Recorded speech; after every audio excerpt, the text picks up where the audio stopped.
So I was thinking today, I'm going to compare the legendary Soviet tank of World War II and evolution and aging.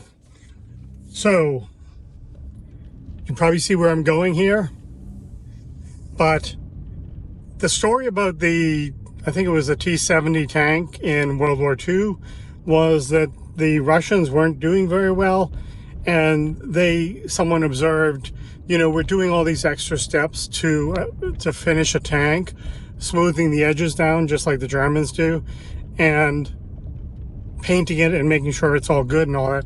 And the truth is, this tank is probably going to last less than 2 months, a month, or something like that.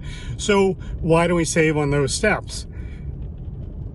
Now, if you think about how evolution works and how different mammals, at least, live to different ages, there's an interesting observation you can draw about how old they live to be.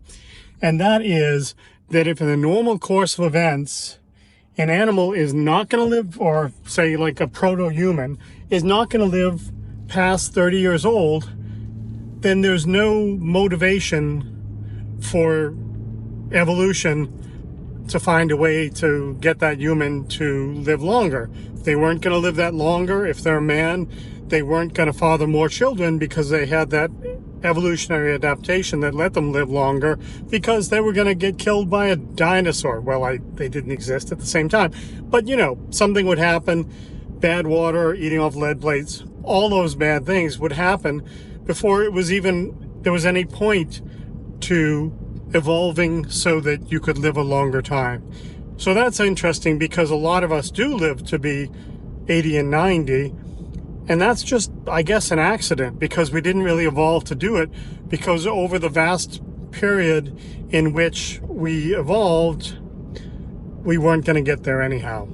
It's also like if you have children and then they have children, you can nurture them. You can do things for your society, things like that. So what do you think?